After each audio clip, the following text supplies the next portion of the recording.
Salom, seorang sahabat menaruh kasih setiap waktu dan menjadi seorang saudara dalam kesukaran. Amsal 17 ayat 17. Hari-hari ini kita semua membutuhkan seorang teman, seorang sahabat untuk menjadi teman, untuk mendorong, memotivasi, dan mendoakan kita ketika kita dalam keadaan tantangan. Tapi kalaupun kita tidak mendapatkan sahabat di dunia ini, percayalah kita punya seorang sahabat sejati, namanya Tuhan Yesus Kristus, yang siap untuk menolong kita kapan saja dan di mana saja.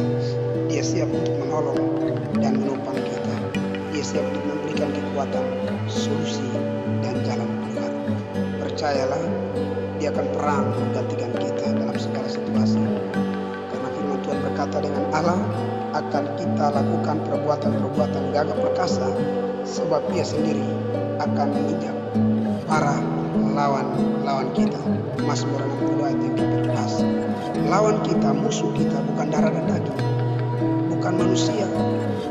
Mungkin ada teman kita, ada saudara kita yang memusuhi kita, tapi itu dia ditunggangi oleh iblis. Oleh sebab itu firman Tuhan berkata, akhirnya hendaklah kamu kuat di dalam Tuhan, di dalam kekuatan kuasa-Nya.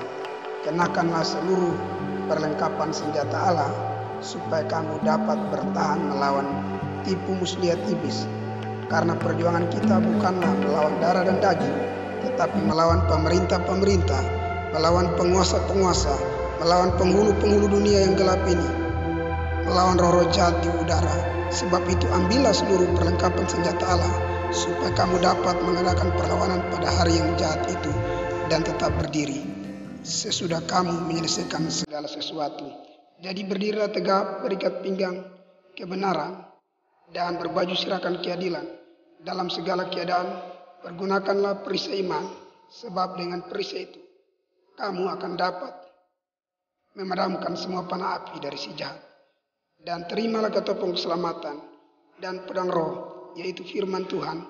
Dalam segala doa dan permohonan berdoalah setiap waktu di dalam roh, dan berjaga-jagalah di dalam doamu itu dengan permohonan yang tak putus-putusnya untuk segala orang kudus.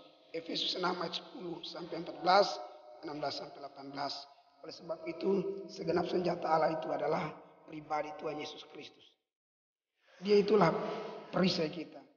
Dia itulah senjata kita. Oleh sebab itu ketika kita menerima dia, kita mengundang dia masuk dalam hidup kita, maka kita memiliki senjata yang ampuh untuk melawan tipu muslihat iblis. Dan firman Tuhan juga berkata, karena itu tunduklah kepada Allah dan lawanlah iblis, maka ia akan lari daripadamu. Yakobus 4 ayat yang ke-7.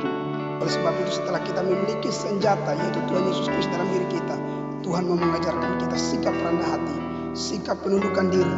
Ketika kita dapat tunduk kepada Allah, maka kita dapat lawan iblis. Oleh sebab itu jangan pernah kita takut, karena roh yang ada pada kita lebih besar daripada roh yang ada dalam dunia ini. Apapun kondisi, Tuhan selalu menyertai kita. Sebab malaikat-malaikatnya akan diperintahkannya kepadamu untuk menjaga engkau di segala jalanmu. Mazmur 91 ayatnya yang ke-11. Dari kebenaran-kebenaran firman Tuhan ini, kita tahu bahwa hari-hari ini adalah hari yang jahat. Kita butuh seorang sahabat. Sahabat sejati kita juga adalah Tuhan Yesus Kristus.